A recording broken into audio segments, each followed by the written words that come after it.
হবে না। গণ অধিকার পরিষদের সভাপতি নূরের উপর হামলার বিচার, জাতীয় পার্টি সহ 14 দলকে নিষিদ্ধ এবং স্বরাষ্ট্র উপদেষ্টার পদত্যাগের দাবিতে শাহবাগ জাতীয় জাদুঘরের সামনে সংহতি সমাবেশ করে গণ অধিকার পরিষদ। সমাবেশে সংহতি জানিয়ে উপস্থিত হন বিএনপি, জামায়াত, হেফাজত সহ 15টির বেশি রাজনৈতিক দলের নেতারা। বক্তারা বলেন, নূরের উপর হামলাকারীরা চিহ্নিত হলেও গ্রেপ্তার না করায় অপমান করা হচ্ছে জুলাই যোদ্ধাদের। দেশকে নিয়ে গভীর ষড়যন্ত্রের আভাস দেখছেন নেতারা।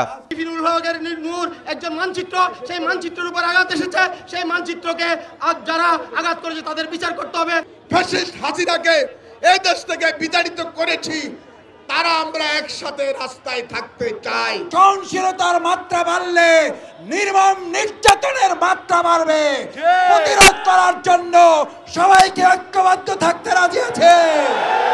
তারা আরো বলেন, সংস্কার না হওয়াতে মাথা ছিঁড়ে দিচ্ছে ফ্যাসিবাদ। দাবি তোলেন প্রশাসন সহ গুরুত্বপূর্ণ জায়গায় দ্রুত সংস্কারের। অভিযোগ করেন, অন্তর্বর্তীকালীন সরকারেও রয়েছে ফ্যাসিবাদের দোসর। এখনো পর্যন্ত ভিডিও ফুটেজ থাকার পরেও কেন একজন গ্রেপ্তার হলো না?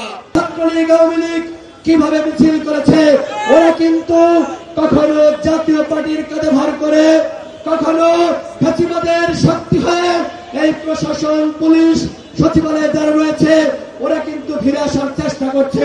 আওয়ামী ফ্যাসিস্টদের পতন হয়েছে, কিন্তু ফ্যাসিবাদের কিন্তু পতন হয় নাই।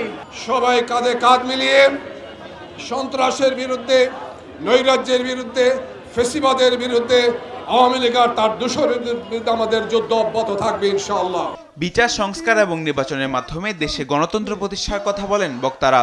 রক্তের বিনিময়ে হলেও যেনতেন নির্বাচন ঠেকানোর প্রত্যয় জানান তারা। মাহবুব তামিম, দেশ টিভি, ঢাকা।